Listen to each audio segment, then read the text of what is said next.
It's another gorgeous day in the Florida Keys. We're in Key West, heading down to 291 Front Street, where you'll find Clinton Square Market Mall. It's said to be the only air-conditioned mall in Key West. A Key Encounter is a tourist attraction upstairs where a large map shows where some of the people from all over the world have come from. And with free admission, they can go to the Nature Theater and Planetarium.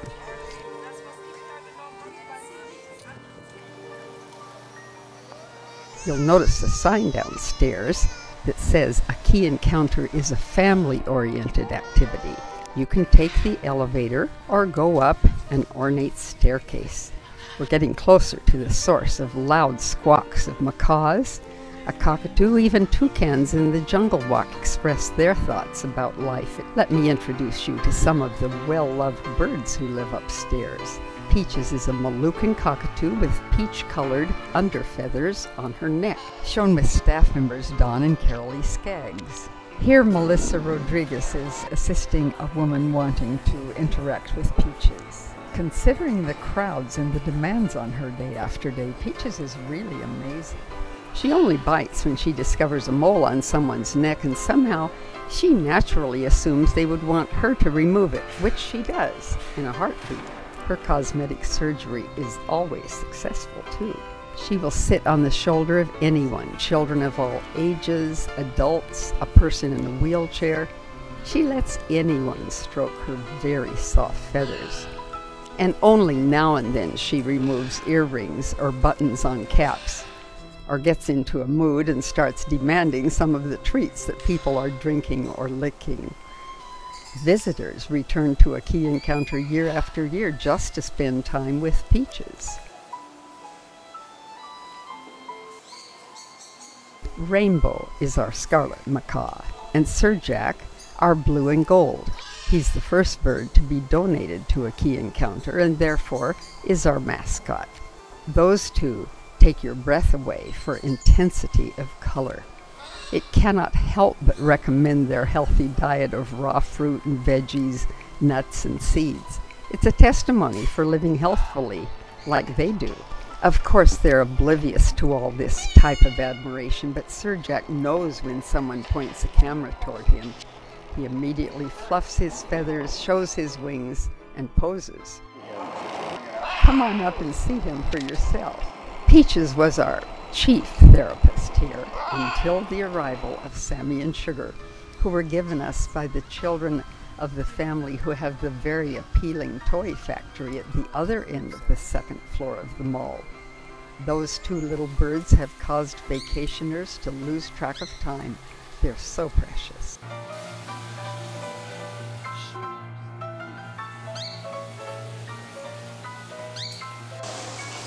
You like her, do you? I go up my shoulder and fall. Yeah. I want to go up there. They're amazing.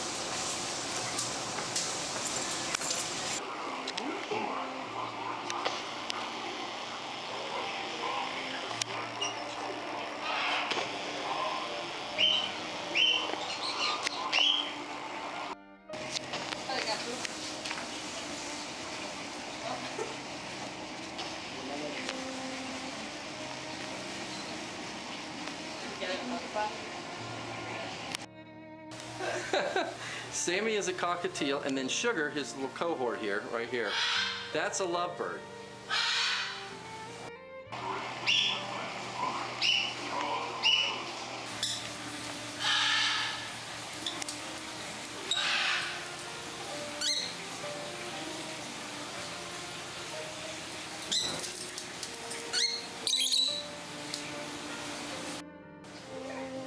The actual screens in the Merlin Kretschmar Nature Theater in Key West are each 12 feet high by 16 feet wide, and the first showing we had was March 31st of 1996. There is a spiritual flavor to this presentation. We express appreciation to the Creator, who, for us, is the reality of intelligent design. Now our longtime staff member, Eugene Hamlin, we'll invite you into our 3-screen nature theater, where, for now, we'll watch the images just on the center screen. Welcome to the Key and Kevin. The show in here is like snorkeling without getting wet. Some of our other viewers have said it's kind of like a glass on a boat ride to the reef, but you don't get seasick. Please come on in and enjoy the show.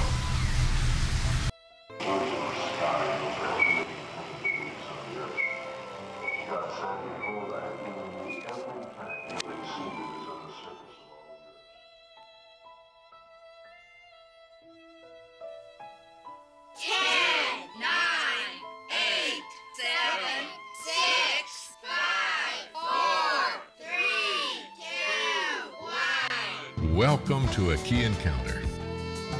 You may have been boating or playing with our dolphins, or have watched them playing out in the wild on their own, or you may have been fishing, snorkeling, shopping, or just enjoying some other sun-filled relaxation available in these subtropical island playgrounds. Now, you may have an encounter today that will seem to invite you into the water, and who knows, you may want to learn to be a scuba diver when you leave here. But right now, it's time for you to lean back and encounter some of the creatures who were in this area before you arrived. Even if you can't twist your neck as well as these great white heron, you can still get a quick glimpse of a bald eagle taking a bath. That view was caught by a local amateur photographer as he passed the Marathon Airport. Whatever happens, we hope you are blessed as we bring you a Key Encounter, and don't worry, this alligator does not want an intimate encounter with you any more than you want one with him. He just wants some air like you and I breathe. But they do protect their turf. And one afternoon, every startled sightseer at Big Pine Key's Blue Hole heard what you will hear now, as it was captured in that rare moment.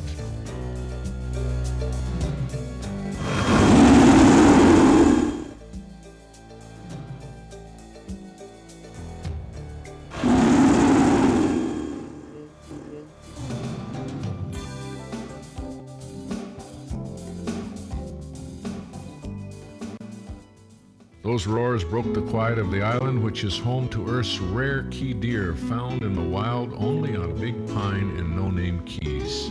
These collie-sized little creatures seem to have springs in their hoofs as they suddenly dart into the road, oblivious to danger, and danger there is.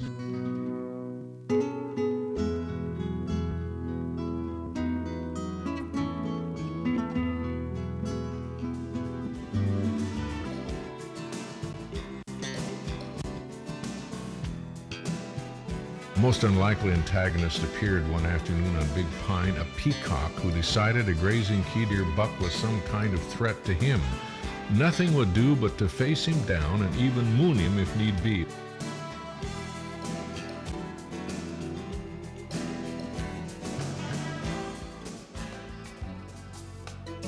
Obviously, the deer was unimpressed. Pelicans, on the other hand, can become impressed with just about anyone.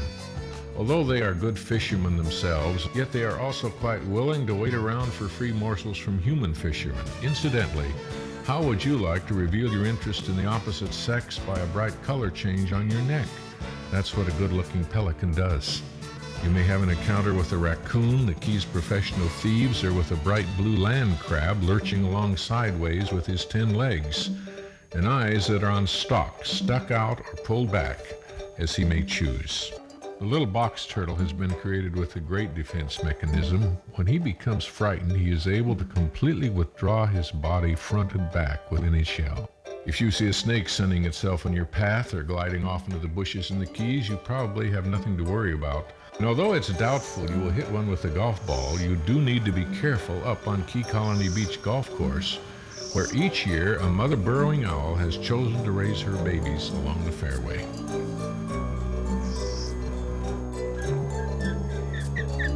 The ospreys who nest year after year on poles along Highway 1 have a built-in family planning system. If fishing is good in a given year, the ospreys will lay up to 5 eggs. If poor, only 1 or 2. Expert fisherman and wonderful diver, the cormorant's bright blue eyes never miss a thing. And with his pouched elastic throat, double-jointed mouth, and webbed feet, his needs are met. Let's go with him just now and encounter the world below the surface of the Keys. Sergeant Majors aren't afraid of us, and brilliant blue hamlets come back to check us out, as well as yellow-tailed damsels with their bright blue dots. Now an attractive French angelfish seems to invite us to follow him around his neighborhood, and we come upon a four-eyed butterfly fish, then quickly discover a beautiful indigo hamlet ready to lead us to a trumpet fish as he glides through the beckoning soft coral like the bow of a violin.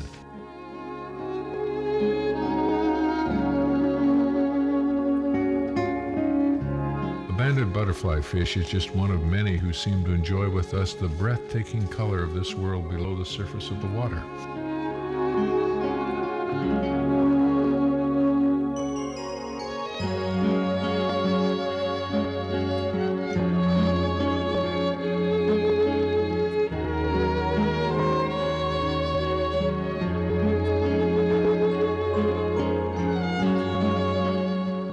Let's move on through a crevice in the coral for an encounter with a group of Atlantic spades and a gray angelfish.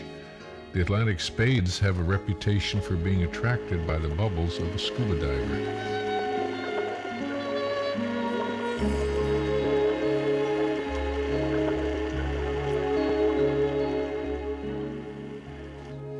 The coral we find nearby appears to us like winter snow-encrusted plants.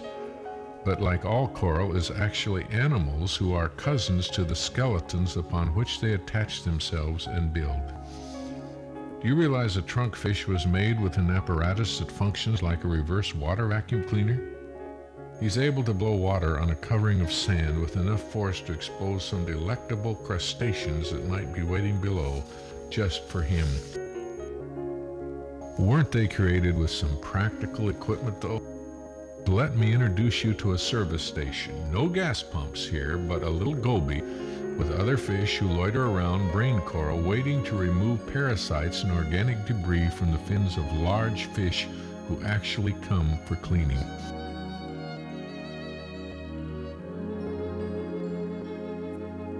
Here's a gorgeous rare hybrid angelfish, and then a queen angelfish who typically will move away then return to observe us.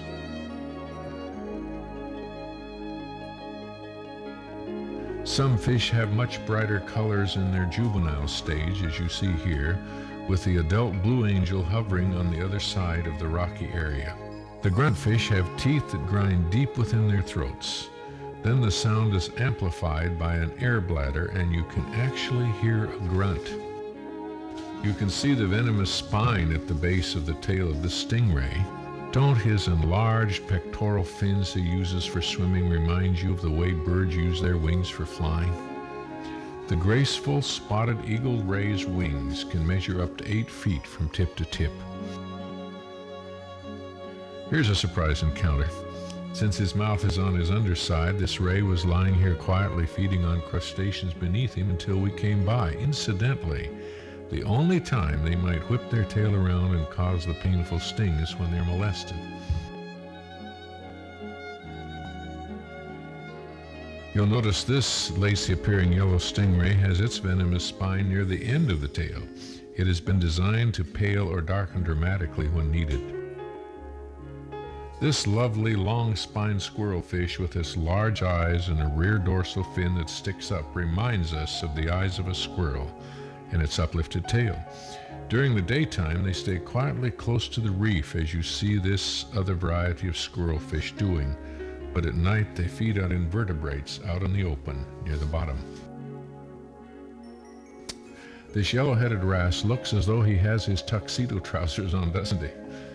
And this orange filefish seems to be smiling at us. But we'll leave him for a closer look at the camouflaged hogfish. You're going to see an immediate color change just now as he's swimming. Really awesome, isn't it? Let's move into a cave area where tiny silver sides and glass minnows flow and drift like a choreographed wave of life that tantalizes predators with their movements.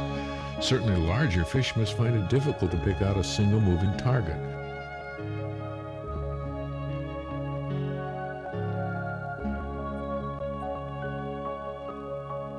You'll notice a Nassau grouper waiting patiently in their midst. You don't see many of these large creatures anymore, although they were created with the ability to change from pale to almost black for protection. It didn't protect them from humans whose spearfishing has cut down their numbers considerably.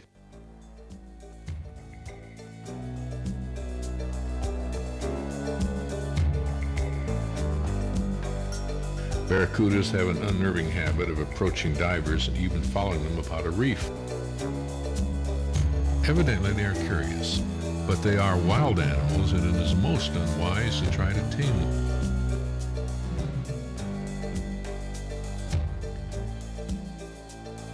Our friend tried to and was briefly feeling successful. Then one day it happened. What an encounter! That barracuda could not differentiate between where the fish ended and the man's hand began. The man not only lost the use of some of his fingers, but never tried to tame a barracuda again.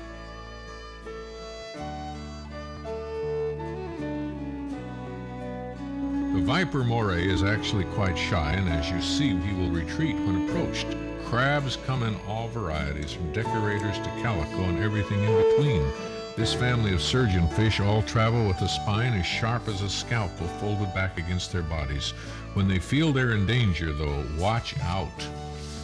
Loggerhead turtles are becoming more and more rare. The only time you will see them on shore is to lay their eggs. They can weigh up to 450 pounds, incidentally.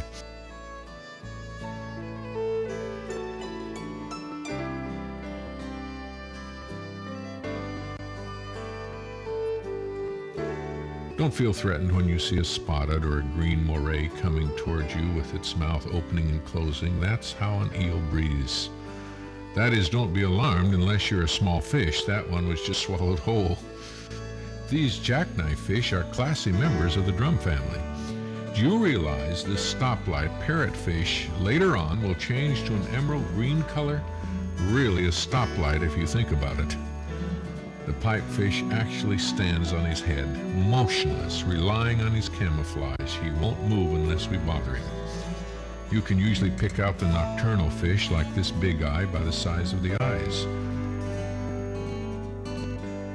And coral can be nocturnal also, like this one opened up to feed one night. We mustn't be fooled by the spot near the end of the tail of this four-eye butterfly fish. His real eye is at the other end of his body.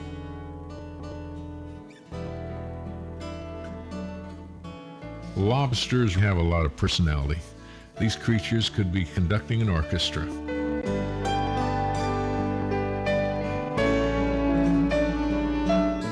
There's a lot of fight left in this poor lobster who is down from 10 to 3 legs. He'll never turn his back to us, and you'll notice he uses his tail as a shovel. You can tell he really doesn't want an encounter with us.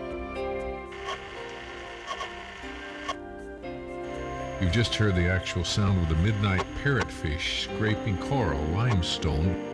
Do you realize the parrotfish grinds coral in his gullet and excretes literally tons of sand each year in these tropical waters?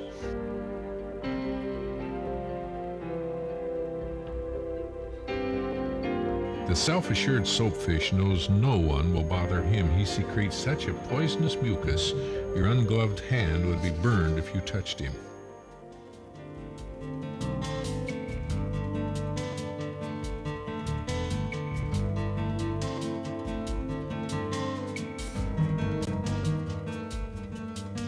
It's mating season for these two scorpionfish who normally never move unless molested. They have venomous spines that can really cause an ugly wound.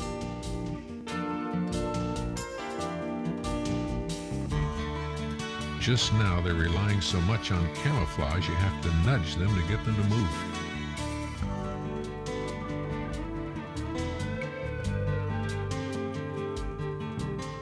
When the pectoral fins are folded again, note how well they are hidden.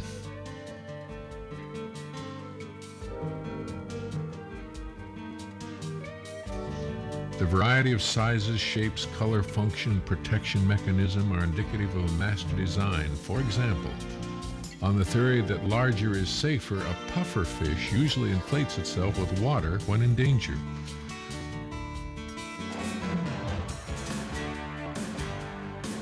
This one looks like a sofa pillow, doesn't he? But you can see fear in his eyes.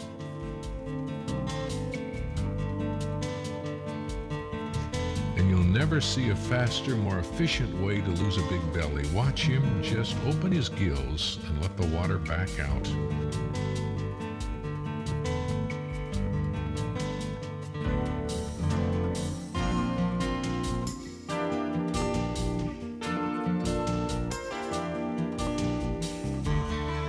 They normally hide in caves, but this one changed his mind with good reason.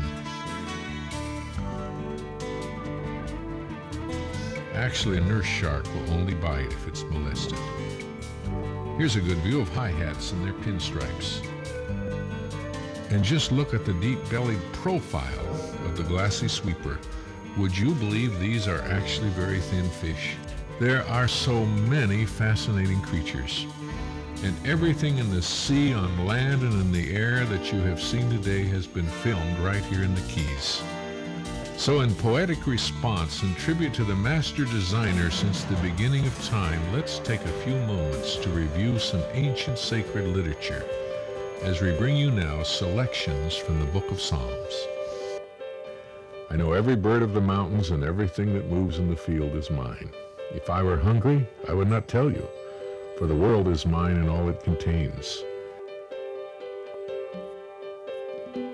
Those who go down to the sea in ships, who do business on great waters, they have seen the works of the Lord and his wonders in the deep. He caused the storm to be still, so that the waves of the sea were hushed. Then they were glad because they were quiet, so he guided them to their desired haven. Now selections from the first chapter of the Book of Beginnings.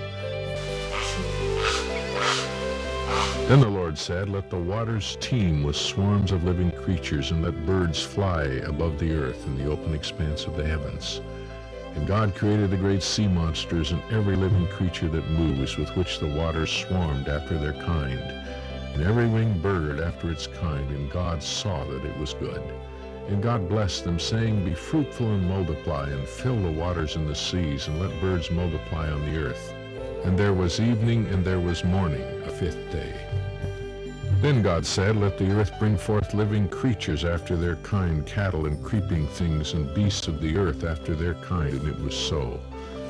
And God made the beasts of the earth after their kind, and the cattle after their kind, and everything that creeps on the ground after its kind. And God saw that it was good.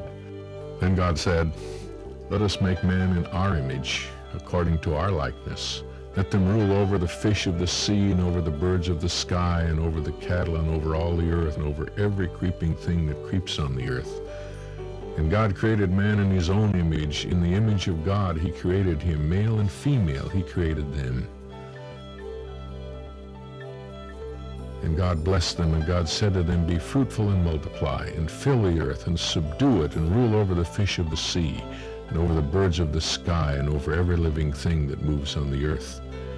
God said, "Behold, I have given you every plant yielding seed that is on the surface of all the earth, and every tree which has fruit yielding seed, it shall be food for you.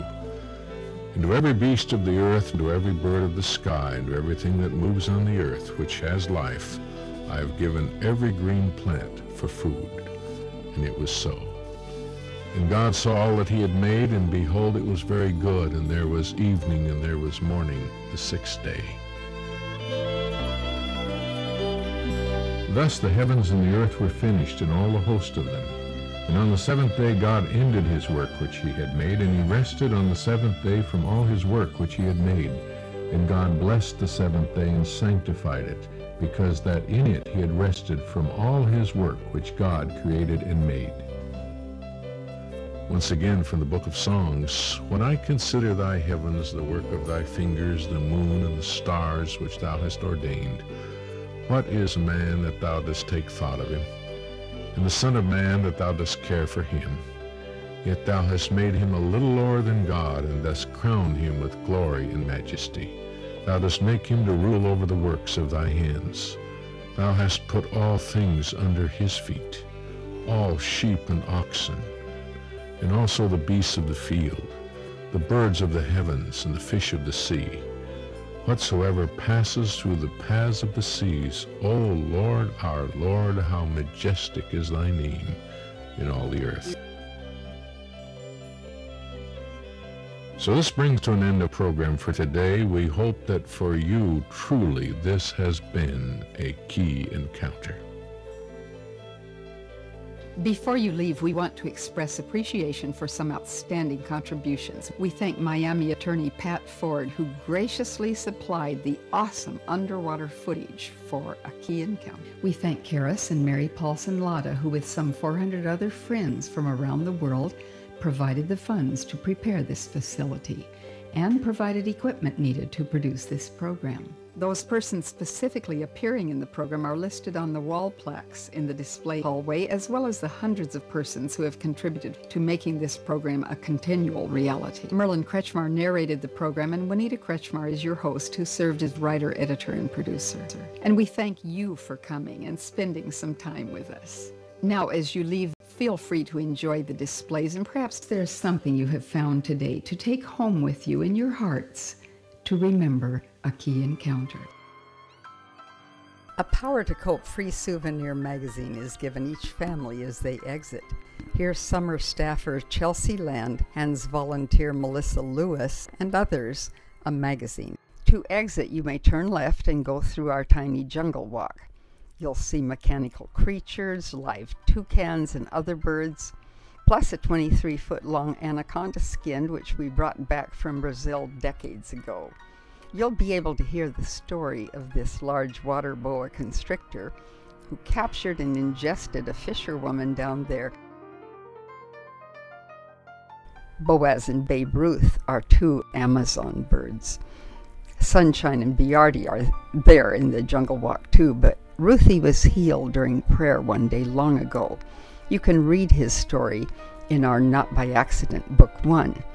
We'll give you a copy as long as our supply lasts. Day 1, and light on our creation walkway that celebrates the first week of life on this earth. Day 2, the atmosphere.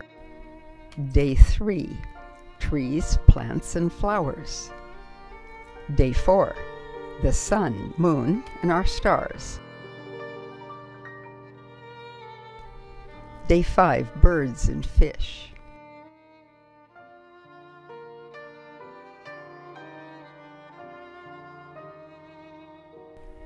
Day 6, animals and humans, made in His image. And Day 7, rest and worship.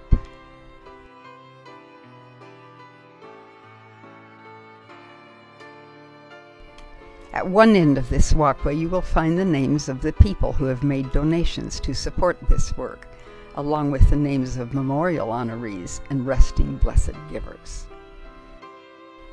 At the end of the creation walk, high above your head, you'll find Nathan Green's interpretation of the introduction of Adam and Eve. Exiting into our lobby gift shop area, you'll see a wall filled with free books and magazines. Some are about healthy living, current affairs, in Bible prophecy, and there's true stories for children. Then we look across the birds' playground and we see the sign inviting us in to see the free planetarium program. Let's visit the George Merlin Kretschmar Memorial Planetarium, where Grandpa Merlin and granddaughter Kaya discuss heavenly and real life and death issues. By the way, the show ends with a Christian flavor. Are you comfortable with that? Yes. Okay, well come on back, get started. The planetarium show starts in the past and looks at all the telescopes over the years. And then comes to the present, and we'll take a look at the shuttle taking off. And then finally, we're going to go into the future for what we call as a spiritual prophetic ending. Now, by the way, as we open the door up here, you're not going to be locked in. You can come right on in. And the best place to sit is We'll need to envision ourselves seated under the planetarium 20-foot dome, where in the preceding 16 minutes viewers have just been shown sky viewing of the past with the development of the telescope, sky viewing of the present with more recent space probes, and they had heard Merlin and Jean reading ancient biblical passages about end-time events that are actually happening now, with sky viewing of the future made real by Dean Scott, capable graphic animator whose virtual reality portrayal makes everyone look heavenward with anticipation. So we'll go now to that 4-minute ending. Then the sign of the Son of Man will appear in heaven, and then all the tribes of the earth will mourn. Now when these things begin to happen, look up and lift up your heads, because your redemption draws near.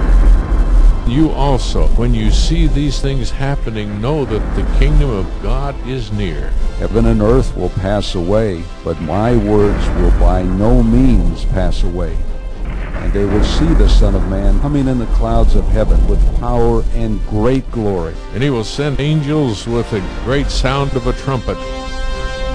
And they will gather together his elect from the four winds, from one end of heaven to the other. For the Lord himself will descend from heaven with a shout, with the voice of the archangel, and with the trumpet of God. And the dead in Christ will rise first. Then we who are alive and remain shall be caught up together with them in the clouds to meet the Lord in the air. And thus we shall always be with the Lord. Therefore comfort one another with these words. Behold, I tell you a mystery. We shall not all sleep, but we shall all be changed in a moment, in the twinkling of an eye, at the last trumpet. For the trumpet will sound, and the dead will be raised incorruptible, and we shall be changed. When the Son of Man comes in his glory, and all the holy angels with him, then he will sit on the throne of his glory. You also be ready, for the Son of Man is coming at an hour you do not expect. Let not your heart be troubled. You believe in God, believe also in me. In my Father's house are many mansions. If it were not so, I would have told you. I go to prepare a place for you. And if I go and prepare a place for you, I will come again and receive you to myself, that where I am, there you may be also. And lo, I am with you always, even to the end of the world.